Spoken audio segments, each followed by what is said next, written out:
Porque se você é um voluntário, irmãos, se você acha que você está aqui, se você acha que o que você está fazendo é simplesmente por voluntariedade, irmãos, você está fora do lugar. E Deus não precisa de voluntários.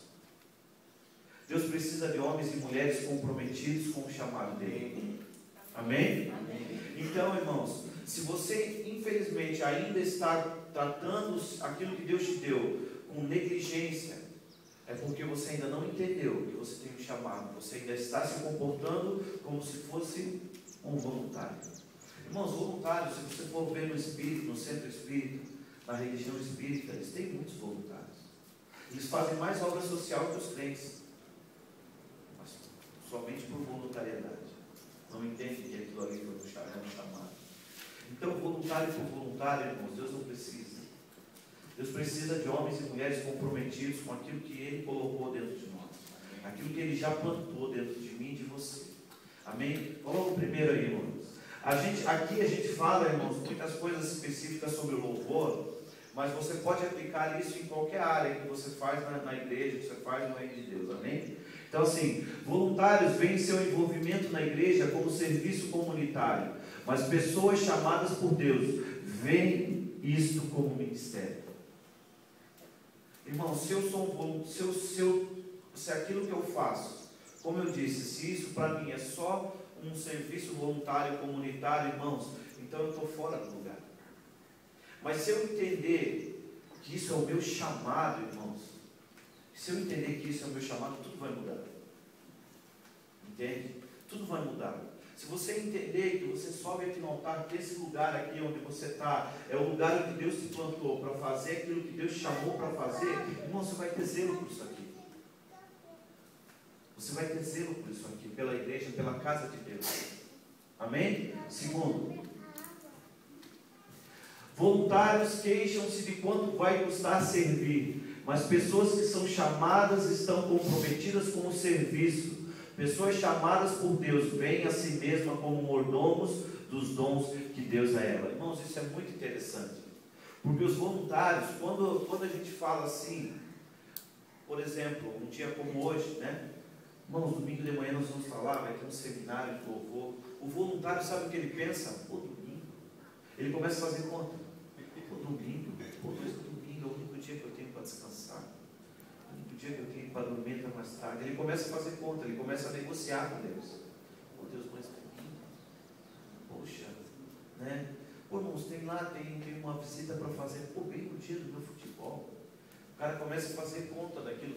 Mas, irmão, se você tem um chamado, você começa a tratar isso diferente. Não, eu tenho um chamado, Deus me chamou para isso. E aí você não faz conta. Aí você não pensa no que você vai renunciar, no que você vai deixar de fazer para estar ali. Irmãos. Então, eu queria que a partir de cada ponto que a gente fosse falando, eu queria que você fosse se medindo. Porque, irmãos, quando Deus traz uma clareza na nossa mente, não é para nos acusar, é para que a gente possa mudar de vida. E ter outros comportamentos, amém? Então, quando alguma coisa acontecer, ó, irmãos, vai ter um ensaio, domingo, 3 horas da tarde, por favor, não faça conta. Se tem um ensaio, se precisa fazer, se precisa se organizar, irmãos, vem e faz. Lá em Itajaí, irmãos, eu sou campeão. Eu não conheço outro cara que faz isso mais do que eu. Pelo menos eu não conheço. Eu sou campeão em tocar em velório. Quando eu tenho um velório na igreja, quando morre gente lá na igreja, e morre bastante gente, porque é uma igreja grande. E aí as pessoas já sabem. Liga pro Cris. Ô Cris, pô, cara, fulano tal morreu, irmão tal morreu, poxa, eu preciso de um cara lá para tocar um violão. Não tem como, sei lá. Mas eu vou. Porque há 10 anos atrás eu sonhava em ter um violão na mão e ministrar e tocar. E agora eu vou ficar fazendo conta, e Deus me deu isso. Foi um presente que Deus me deu. Eu me lembro que eu conversei, eu vi as pessoas ministrando no altar, e eu pensava, meu Deus, será que um dia eu vou fazer o que eles fazem? E eu olhava para mim e falava, meu Deus, eu não vou conseguir, não vai dar, não tenho capacidade. E aí um dia Deus foi trabalhando, as coisas foram acontecendo, e hoje Deus me deu isso. Hoje eu tenho a satisfação de pegar um violão na mão e adorar a Deus. Então, se for para tocar no velório, se for para tocar onde for, porque tocar no domingo à noite, irmãos, com a igreja cheia, é uma glória. Agora vai tocar no velório para você ver. Entende? Mas Deus me chamou, Deus me deu esse presente, esse dom de pegar um violão e adorar a Deus, e eu vou adorar, irmãos. Eu vou adorar. Mas com certeza, irmãos, alguns, eu sei que antes de ligar para mim, eles ligam para outros, e muitos não vão, porque começam a fazer conta. Eu me lembro que um dia, nós estávamos numa reunião de liderança do louvor, e na época nós não tínhamos um líder de louvor sobre, como tem hoje, eu sou o pastor do louvor, né?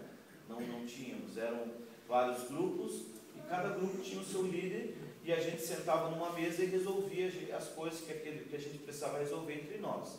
Aí eu me lembro que um dia o pastor lá de Blumenau ligou para mim e falou assim: Cris, poxa, nós estamos começando uma igreja em Daniel, e assim, o louvor está começando lá, e a gente está com dificuldade, a gente precisa de ajuda. Será que tem como você mandar um grupo para fazer o louvor no domingo à noite, e mandar alguém aqui no dia de semana para ensaiar com eles, Eu falei: pastor, eu vou sentar com o pessoal essa semana e a gente vai conversar sobre isso. E quando eu comecei a falar: irmãos, olha só, o pastor lá ligou assim. Aí um falou assim: eu não vou poder. Por quê? Não, porque esse dia é o dia que eu tenho para estar com a minha família. Beleza, glória a Deus. Eu não vou poder. Não, por quê? Não, porque, cara, pegar essa BR-470 às 6 horas da tarde, não, já vinha de semana, os caras começaram a dar um monte de desculpa. E aquilo para mim, irmãos, a minha esposa, a Silvana, olhou para mim e na hora ela já viu. Aí eu já cortei a conversa: então tá bom, mas eu quero dizer o seguinte: vocês não vão, mas eu vou. Porque, poxa, a igreja de Deus, o povo de Cristo está precisando de ajuda. Não era outra igreja, era Mevan. Entende? Precisando de ajuda, precisando de suporte, precisando que alguém estava lá. E aí os caras estavam colocando um monte de empecilho, um monte de coisa. Eu falei: olha, assim, vocês não vão, mas eu vou. Irmãos, eu pegava o carro 6 horas da manhã da tarde, saía do trabalho às 6 horas, pegava, enfrentava aquela 470 e ia. Porque, irmãos, Deus me chamou para isso. Eu não vou ficar fazendo conta, eu não vou ficar negociando com Deus. Eu não vou, irmãos. Deus me chamou para determinadas coisas, porque esse é o chamado de Deus, é aquilo que arde no meu coração. Isso não é peso. Porque se o que você está fazendo, irmãos, é peso no teu coração, pode ter certeza que isso não é chamado. Se o que você está fazendo é peso, é difícil, é complicado para você, não é chamado. Você está ajudando de alguma maneira, sendo voluntário de alguma maneira, mas chamado não é. Porque aquilo que Deus colocou dentro de você, irmãos, não vai ser peso nunca. Não vai ser peso nunca. Quando nós tivemos, no ano passado, que eu compartilhei ontem de manhã com vocês, quando nós estivemos na Índia, no ano passado, tive uma experiência muito interessante. Várias experiências. Nós voltamos assim para o Brasil, realmente sim, muito impactados com o que a gente viu lá. Mas uma coisa uma das coisas também que me chamou a atenção foi que quando nós estávamos nos preparando para ir para a Índia, eu orei a Deus, eu falei assim: Deus, por que o Senhor está nos mandando para a Índia? Qual é o propósito disso? Porque Deus não faz nada sem propósito, né? E eu falei assim: Deus, eu não sei por que a gente vai, mas se o Senhor está abrindo as portas, se o Senhor não está falando para a gente vai. Eu falei assim: mas tem um detalhe, Deus, a hora que eu pisar naquela terra, a Silvana nem sabia dessa conversa eu e Deus. Eu falei: Deus, a hora que eu pisar naquela terra, e o Senhor falar assim para mim: olha, Cris, eu te quero aqui na Índia. Quero que você largue tudo lá no Brasil e fique aqui na Índia. Se o Senhor falar isso para mim, Deus, eu vou ficar. Porque a minha vida é tua. Eu entreguei a minha vida, eu não tenho mais vida. Minha vida é tua. E se o Senhor falar: é aqui que eu te quero, é aqui que eu vou ficar. E eu cheguei na Índia, irmãos, primeiro dia, segundo dia, no terceiro dia, eu falei: Deus, por favor, não pede não.